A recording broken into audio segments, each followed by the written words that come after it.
of Asolo Bokode. Dear Koya, yeah, Chicha Ghana scratch said you. Hey, the better than I boko. Met one and then we say, you know, Tianya Bokosa. I don't pay the Libra Sopa. Innocent Bokode. A buffo of Kafra. The Yamias are holding me here until you will be there. Yamini and Boafo. Can't complain. All right.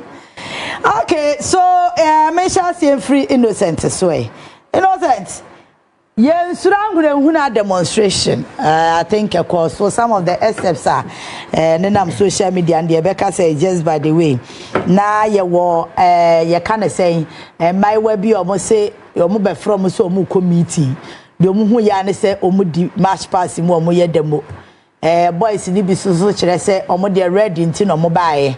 Na say red no ne boy den.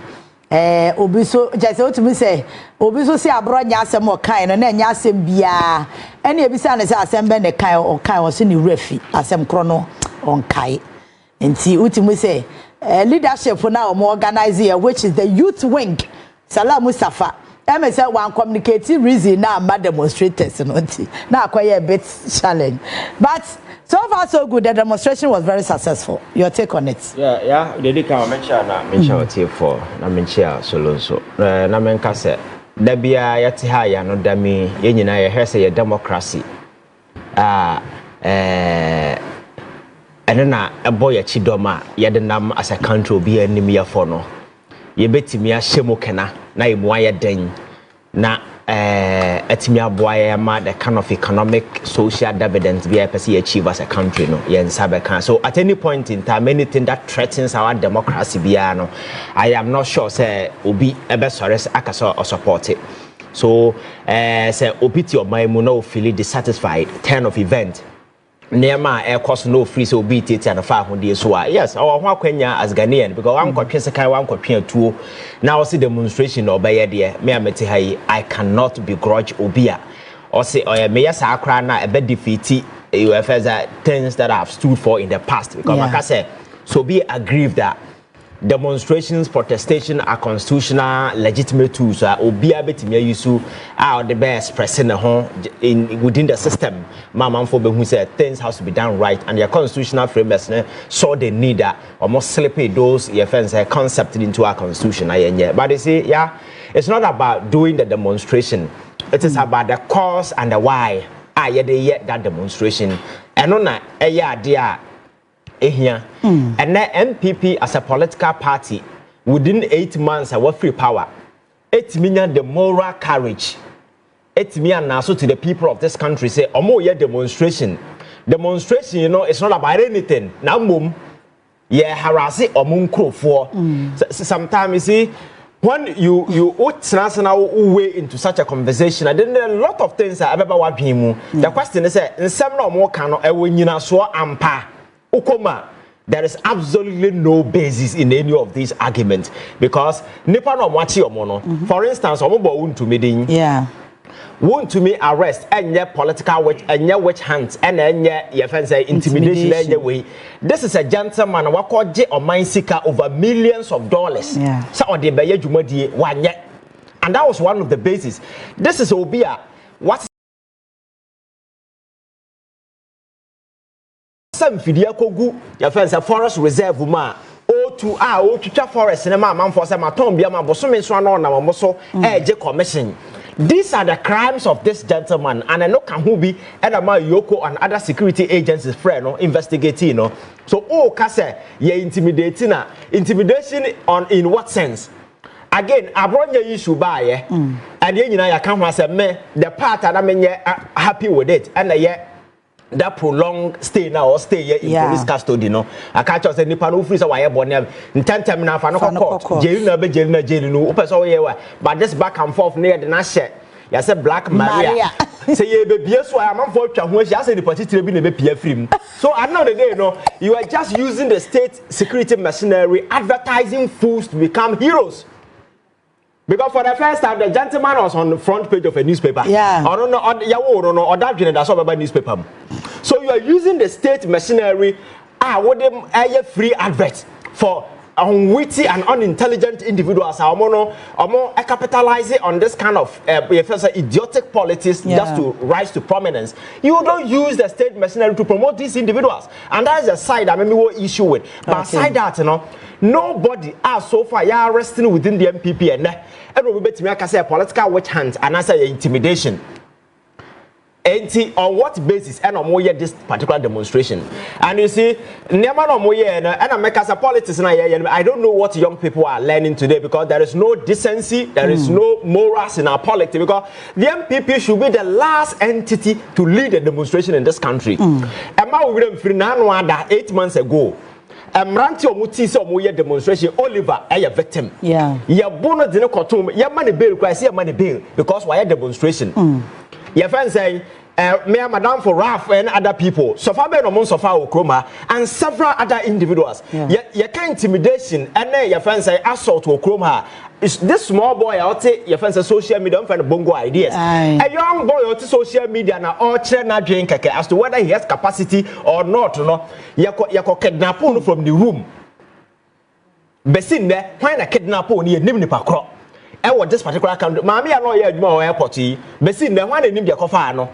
These are clear case of kidnapping and your friend is saying, adoption. Akoso Okroma. Even midst of that, man for a demonstration, said we were in a state of terror and intimidation. And as a form, it is a thing. Say what moral justification and war because we are we and because in the first place they were bold enough to walk into the Jubilee House in front. I could deliver a petition. The man, your friend saying. Chief of Staff for the Vice President na Okanyans Assembly omoye nipa omodwena me so se nkomo petition no kofie o se na de motimi aba beduru Jubilee House animu the petition breme we obi enyansani nka abaje petition akofie cause asem na o kan no there was a time the whole Jubilee House animu ya flag is a no go area a security zone e mo obi anya demonstration ho yeah. And no one no mugu demonstration. Yeah. Now what is a police for Buobi? Police for gave them all the security be here just to ensure that demonstrate. Yes, Monya exercise. Monya nobody assaulted anybody. Under their era, Okroma, the banner demonstration called Okroma Yamu Obi and 2 Obi and Okroma saying. And they were only advertising how incompetent they are. And I told you the MPP is a sinking entity. Omulusu power no. Adwenya mo mutim how to pause and say, hey, let us do proper reflection and save the party. And then Owusu so it means that the center cannot hold as a political entity, and they need to spend time to look at the political party and make sure say or amend. But some of these things is so annoying, it doesn't portray a political party all pretty on wisdom. It's like emotions, that kind of nauseating way no more. Again, John Mahamadu Bawumia president 6 months. Yeah. Ghana for before money won say Onyam prosecutor Akonfo be exactly. And that is the anger Ghana for woman John Mahama. It is a war can't so intimidate you. Onyam started yet. Sa intimidation no more cano and started after never started. And doing him a psychological warfare no more waging on Ghanaians. So I'm way just to offset the upcoming offense spectre now because way now we are buying our stronger. Over a bit jittery in calling these people. So I psychological stand and more and I'm telling you say I fall on the other side because Ghana for each one of them, and even people who were leading the demonstration, they are all possible jail candidates because they were all involved in some of these dirty, filthy scandals, corruption across Okroma. In the coming days, they are all going to have their day in court. So I think psychologically they need to prepare themselves up because John Mahama within this there is intimidation, there is assault there. No reasonable person will swallow that particular kind of assertion I will make it because what is the basis? The very people now more Ghana for a person can buy a form. You see, John Mahama is the only person or president that yes, goodwill on his part, and there is nothing that he will do at this time against the NPP. Ghana for support. I'm telling you, even if you wake up today and also that Kromfono or the Omo Boka 12 I'm telling you, Ghana for me too, Agyapong say. Because you don't know the sort of anger Ghana for this NPP and what they did. Well, we say Ohobona was signed to Tagum. And I think that they should just shut up and watch and let the system glide. You do, baby. Now, near my air cost, a clear case of intimidation. You and I can see. Yeah. Because when you're Frau, now, your friends say, yet you're more damn say you were just doing politics. I'm afraid I've a I'm detaining you beyond 48 hours. Me no tena hakaye. Say it was unnecessary, granting unnecessary audience in as a phone because nipa no watch na.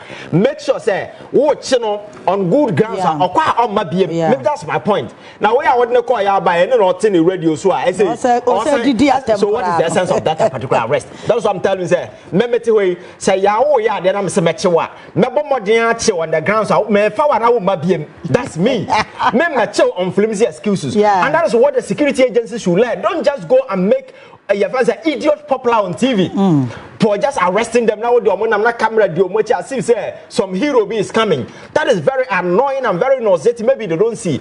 Maybe the TV will not be who's answer now. I will just give you what I say. So I think that the MPP and realize Nemo Mayo Chroma say understand that Ghana for persons idea wake up. And I think that they should just shut up and allow your friends at the state to go through the various crimes and after all. So when you're born here, what is your problem? Because state more damn say when you're to any other force and I say, but why you be beer? That is how you begin doing some of these things. And the crimes of these people are quite obvious. I am telling you, Don Mahamadu started here, and it's not as if he has a choice not to. For Ghana, for we are here watching our eyes like a bull's eye. Because the NDC 4 years. Will be judged based on the kind of prosecution because nothing say if these criminals don't go to jail or face prosecution, the Mahamadu government will never win the heart of the people anymore. And after 1 year, 2 years, Ghana for beside this critical question. So they should get ready. Say, I buy no baby prosecutor if they think that this is persecution. Prosecution properly is coming to start. And Ghana for support to go after these people. Look at this dirty scandals I shall say ever. Our NLA in as a forum. Now but Chroma you so a manpower this and cross the same way Chroma. Now I'm for say, yeah, part in Jáil. No. And I am urging the president or any bio of a phone. And that's why president also he should cause the arrest of that person because your man boy for and such person should not belong to this society. Because those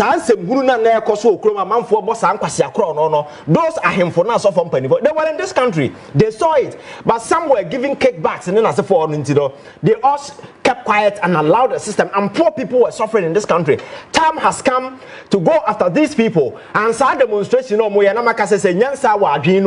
Yes, our demonstration way because 8 months nothing has happened. When they arrested and ground on your fans saying legitimate grounds. When are you intimidating? When all the individuals who have been caught so far were linked to specific issues of crime. You are not Attorney General prepared the docket and ready to know so court now go to court you are not. But intimidation will have nobody has been intimidated, and I'm telling you that if they see this whole thing as intimidation, a rehearsal ever started because they should just wait for the movie now. Because your friends a free show first, TV free show. This is just a free show. The main show is about to start. All right, Solo. Yeah, bet you. Ivan and Washington now. No clear woman say Yankai NPP4 say as you speak, or more 87 seats in parliament. 4 regions or many MPs 5 regions or more 1 MPs each. Yakani 2 and 3. A party Ghana for a boo form. That's the first thing. Now Ghana for before because of Corona on the boy. In a group of people are led by Akufo Addo. Say ye about before my Japadi go man where you can go to hell. And for 8 years, Omobesi Saumani mo Japadi na mu wia ye from. Ana Ghana for the community nibre. Akoto abaye dey etia wo. Eno ntino baby omo no nyese bia ye mistake bi na matese na no mu ba ko kasa esi Ghana fo afom o ko fi krono na na se amemu fun tantan na wo fi mu dia na Ghana fo afi eni ti oso mo ti ase sa Ghana Police Service yeah. What is all my recruitment for Frana? Police dada na. Enye the 8 years police yeah. In fact, you know. NPP administration are appointing as a deputy IGP. Near TV da okromo. Yeah, near TV da. And the one IGP. Enye you hunu korona. The same police service na police council no headed by Alhaji Mahamadu Bawumia in the last 8 years. Almost the police management board no directions. Omuna hasa nyoma ekoyi ana o mahihye police no kama ana o magya ho no mo dia mai na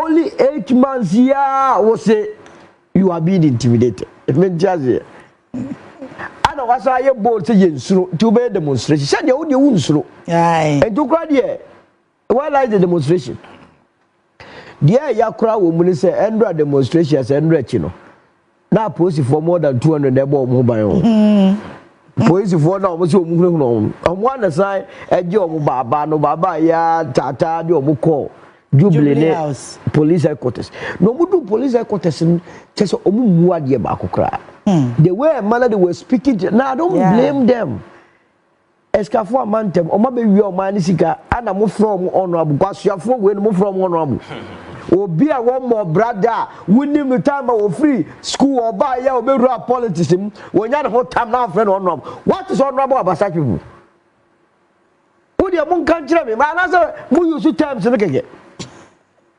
obi a free school about more bra by that to so support to tescon anayi ana onya godfather bi of politics no ana oba e ni ko dua adwuma bi ano ana sika menu mienu to a ye tua wono no adi ne nsa bom ana ode aye ne ho yi nto kwa no ayi 10 cedi ama 20 cedi ama was wo ya ade are you okay people something must be wrong somewhere to my bold akọ demonstration say ade ya chi abronye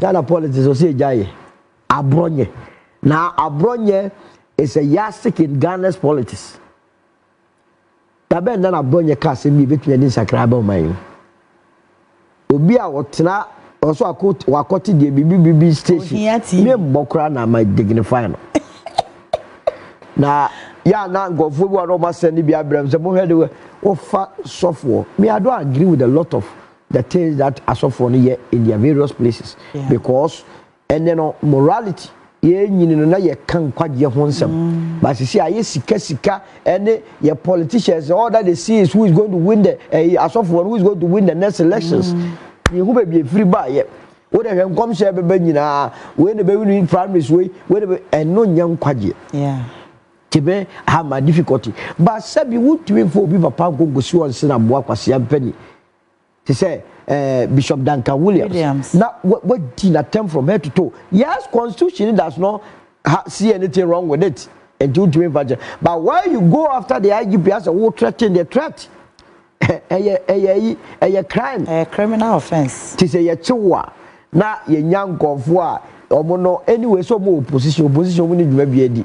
Thomas sorry, they want a place of we have converge now or more attitude more to Abronian Tino. Ye call demonstration. Either than that, Abraham Moche Hanan. So man go demonstration. David. Ye che Apalu, go demonstration. David. Won't you know got enough from Tom amongst them go selective. Yeah. Ye che be your mama. Say oh about me side ye chua ombeba. Yeah. Woni ne side there ye chua onye dey. Omba. No money nwasem. Said that you mobile campaign actually as a mobile betu ketasihye na ye che omo a ketasihye de proye ne kankan ebo mo no mo ye demonstration je e be na Ghana for right dem afamo serious e sika na wo mo and I agree with you ko street ne so a ade ba kwa nkofo de bojo Mahamadu na administration so bo any say omuntu prosecute akonfo a mobile munya investigation bia NPP for na ewo mu ni bia omo no ehun se ye wi o man na so information dia aba. How can the Attorney General convince me city yes one hour catch 548 national service? Echo every day be who say be back home. Tibi so dey gadinka wo court eba na wo amend rate no. Wo dey eba no. Na wo amend. But no more court. And so me no ka say give to worry. Wakwa kwaji position kwa Gyamfi. Yeah. Hana me boa. Mustafa Yusuf or dash left right center. Or no crowd here beyond the national service no. Okay, all African games. All African games. Sika put your branch here no so Ghana no adoko no dey emu. NGI on what basis na nkofo gunsa wom. Bone esan say woni kamafo wonye politician do no dey offer 1,000 cities offer bank ne yi no yakochina tum what you wiaye no e wo chance on you enjoy. What sort of animal farm are we country are we building? 4 legs bad, 2 legs good needy. I don't why. I don't blame them. Esan say start omo abano so wo so. Omo ehunahuna ban we omo kasa bi e bo omo so kasa tantan fun sa ma emre ye ninka so power is transient yen so eba ade kwa wo so mo cheche om gu no dia wo kasa no ko hwe nkratem na ho bon a menka so obi nye boni akoche no ba wo bu dia oba ye boni etara omo da omo ko demonstration me hwa kronfo pa esa kasa ye nsuro ye hunahuna na me hwe din na me say the crow is the leadership one. Let the state be weak and all of us will be weak. Yeah. Police no no. Esan say on person mo ye ne sa no mo di twa afi. O mo di twa afi ana na see book ever. No ma start. Na mo say ya kronfo ade na mo anche. Because that time no aban no pressure obeba aban no so that time na ne ba be mo nsem ye bu policies say the nyuma ba kwan ye we ni a ti ye ne be tani hit no so.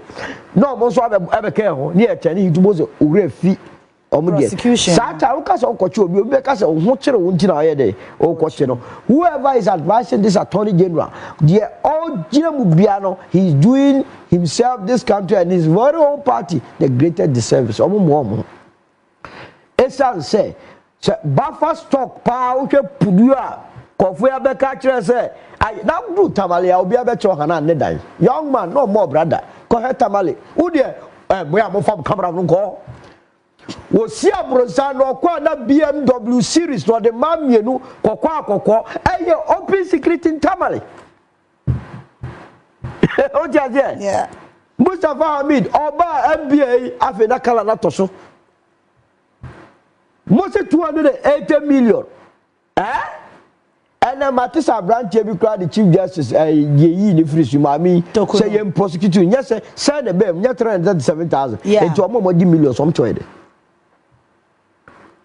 What to me I say asase na one what to me are you bold and now the muse poyando one no ye chi wunti mo te kromu na wo ka de ope and and I thought esu na galamsey di ya chi wunti me and I know akogina nsu a ayefi ho say wo san so bo you see sangofu enti na so after wo mo adi bone no so ti ase muja wo mo galamsey yes ebe say yi operation your friends Vanguard expedition ka bebra ye hu hwe no and omo ne nam kwanya ko waterworks ba wonim say yes sense asenso a ehun susuaso ne dana na ehunu nsuo no the effect of your actions in the last 8 years no and the cause wa manifest as we jano hwe professor from Boakye report edi be no wa mo ye bokwa kuba ko ne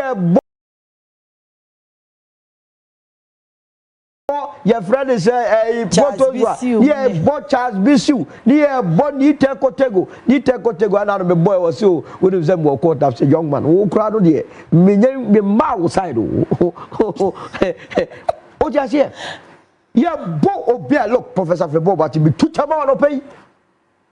So, no, what Ben would to me a share the man penny and mind you don't want to trust or report to know or to one a chief of staff a Febo Paris. Instruction say one for the report mra and not try the report beautiful say na omom pe no kro no prof the official or kind of kre catch say John we know the greatest danger to our forest o kan we nyina o de ko na Akufo Addo Akufo Addo Alistair Matia so onene na connection e dey good free every month we are no ship $40 to $60 million worth gold to no connection man a worship gold obere no akoche wo mo eye connection gold no he Akufo Addo the gold mining company way enye galamsey esia na no wundumi ya no mo de to the extent say wo mo to be the forest e okromu anya in 2018 e ma se nkotuma gudie Omoji South Forest ne maye no na Saturday ni LI 2462 because LI 2462 no about 2022 omo so dia mo nkofo ese no anom de LI ne ba se ne be legalize sa nyamra se ni pobone se be wo ya ye nyini nyina ye bonsuo kura tra na ye me research bibi se ye just to wo offend nsuo no modi e Akufo Addo papa pani a ke ye hwewo a ye nya ye nkura nse no wodi kwaye no amase ye nse no na ye yare a wo so ye mfa nkoshe wan what's here for against cabinet member? And the sank of when ya were say, I was sent ye chichi woman in a boom. I know mobile most among the yes, I did demonstration for whom and share police service because of more elements of police service. A more information say, Munye say, and a bed, a beboa. Now, as I saw money independent, dear and ombe. I'm call circle, I'm going to catch a trotro drivers a mate for no, and the kaya phone say. Mate for you, catch on say mono a shina motion in Tampino. Ye per se a boam ye legalize and I'm the code other boys no. Yeah. No moko jen tampe bottle bear 30. No more the my boys. Well, was a boy sloping low minashi. Well, most sister and a girl so no so dear. I can't for a catch of the paper be a matna. Timunia Cheko meeting. And I'm going for you. And you are no pay NPP Calis Maum and Mudiachi no moshi. Either than that, a dear pa, NPP has more than 200,000 core supporters. Yeah. My register say, omu delegates. E modo do say ni acho mu judge police who no. Do say, Ghana for the club fu abana oteso. They have no business. But you see, a party and now your mama be catch us omuniska. So to come on be catch us omuniska. And you know, as far as the Kwaku presidential, you know, be 4.6 million. Then omunya ska organize a demonstration. Party need here no, but individuals na ba bem omunya omu say tam. Yeah, to me call me fear DVL. Akwaya we free so no ba kotam sika boto pounds dollars. Ni enya penny wo kromwa no part of some for sika but enkokrafo ni nyina efo abone so. On dey say former DVL boss no o ma koso sika o dey boboba. Omo na dia yaro cross sika ni banking sector. And champagne she politics ade bi so I underground basis ana ehihye tie bi kura ma ye dia yadwuma ade na eye currency there has to be currency data e be flow manka e bia so wo mu de omoyi currency na firim ona mo de akosho mo mpaase no mo nkwaye de ana yanya mo hwe na te se de obi aka no ade ba ko ade NDC ba ban mu no eye ketase de pro de galamsey eno anso na de o mebetu o ze Akufo Addo ba ban mu no wo de galamsey and a buy. All right there behind the media coalition. They fighting galamsey in 2016. I know Kodi chase about Beko. And no gidi and my Ghana for Kodi chair them. A man buy 2017 about no share Adanko Adorye or best set up sir. The committee said or abandon the presidency here there. To sending Yana Azan. And the Omoya Yene a buying na man Hokwain. And one more expect to say will be prosecuted. I say Akufo Addo call Bantama. No, say go ye crap because I was a banner say ye investigate no. Even on the matter of the National Cathedral. Say what to me start to say what chair David Agyapong there was no official contract between Ghana by any David Agyapong. No munko National Procurement Authority and Jáil your friends approval. Na papa ya start twereka to ono o ya wese by now kaya hall but osori na mo jeje so say function bi okọ ana chenchen na as the one that's your president ewurade be dadwe no okura so obe o mampani okuru da etu meshima kuma pass if this is our president behavior then o might not say get that autopilot na dia pa No, would you cardiac autopilot near who's sorry, any manager because what is your near manager? Yeah. Anya near manager. Yeah. What sorry, I won't make him grandchildren be. And was when you dear about fellow Ghanaians watching no cabrofu, no con baby. And I buy it to sweet. It is not in our interest here, but can say 8 years and after 4 years, me party be you a free society, be kusango void. Yeah. I was able to take it, you know, her national service a scholarship secretariat.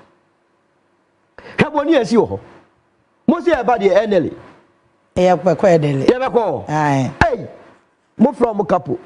Yeah, no, so more smart. I'm a catcher, you're mad that you say, yeah, Bombra. All right. Okay. Thanks for watching. Like and share the video. You can also drop your comment. Please don't forget to subscribe. Click on the bell to turn on the notification.